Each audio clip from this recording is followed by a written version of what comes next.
اور جو ماشاءاللہ 5 وقت پابندی سے نماز پڑھتا ہے اور 5 وقت مسجد میں بھی آتا ہے، سورہ ملک بھی پڑھتا ہے، سورہ یاسین پڑھتا ہے، ہاتھ میں تسبیح ہوتی ہے، جب موقع ملتا ہے درود پاک پڑھتا ہے، ٹی وی دیکھنا بھی ہے تو مدری چینل دیکھتا ہے، حلال کماتا ہے، ماں باپ سے ملتا ہے تو ادب سے ملتا ہے، نیکی کی دعوت دے رہا ہے، یعنی وہ اپنے دل میں بہت سارے اچھے کام کر رہا ہے۔ اسی دوران موت آ گئی تو کسی نہ کسی اچھے کام میں آئے گی نا۔ اب آپ نے طے کرنا ہے، مجھے طے کرنا ہے کہ میرا شیڈیول کیا ہونا چاہیے۔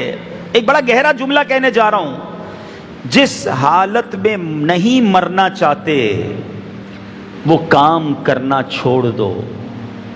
اگر اس کام کے دوران موت آ گئی تو اللہ کی بارگاہ میں کیا منہ دکھاؤ گے؟ فلم دیکھتے دیکھتے موت آ گئی تو سوچو نا، گانے باجے سنتے سنتے موت آ گئی، حرام کماتے کماتے بدکاری کرتے کرتے موت آئی، کرو گے کیا؟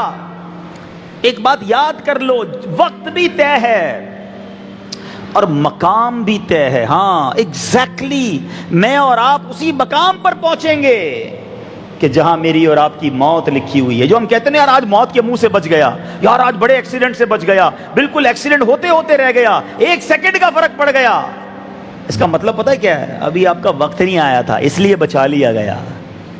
وقت آ گیا ہوتا تو کام ہو گیا ہوتا، ادھر پہنچو گے جہاں وقت آنا ہے۔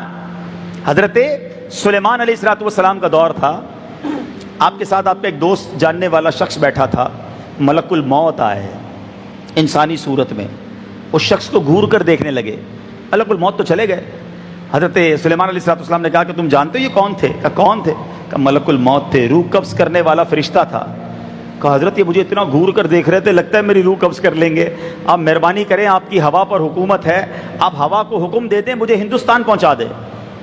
مصر میں آپ موجود ہیں اور حکم دیا گیا کہ ہندوستان پہنچا دے، آپ نے دعا فرمائی، ہوا نے اس کو ہندوستان پہنچا دیا۔ کچھ عرصے کے بعد ملک الموت پھر آئے، آپ نے پوچھا کہ تم میرے ساتھ شخص تھا اس کو کیوں گھور رہے تھے؟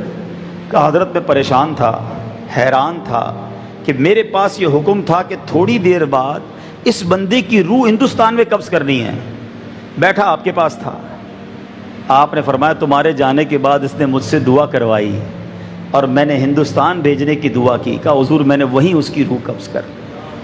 تو جو میرا اور آپ کا وقت طے ہے اور جو مقام طے ہے، ہم ادھر پہنچیں گے، ادھر ہی مریں گے۔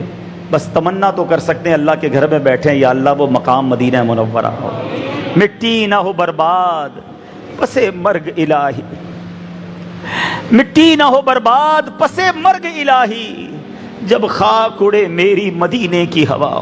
مرنا تو ہے مگر مولا مدینے کی موت دینا، جو گنبد خضرا کے سائے میں موت دینا اور جنت البقیع ہمارا مقدر کر دینا۔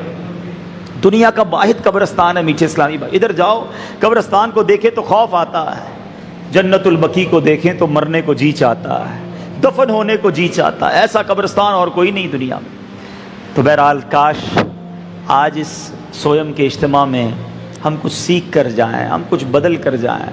تھوڑے دنوں پہلے تک تو ساری نماز پڑھ رہے تھے نا، مسجد ماشاءاللہ پیچھے تک فل ہے، نمازوں میں رمضان میں کتنی رونق تھی، اب کتنے ہیں جن کی اب نمازیں قضا ہونا شروع ہو گئیں؟ یہ کیا کر رہے ہیں؟ آپ نے کبھی سوچا؟ اب پھر اللہ سے دور ہو رہے ہیں، پھر رب کو ناراض کر رہے ہیں۔ سب سے پہلا فرض نماز ہے اور وہی چھوڑ رہے ہیں۔ جب رمضان میں نمازیں پڑھ سکتے تھے تو اب کیوں نہیں؟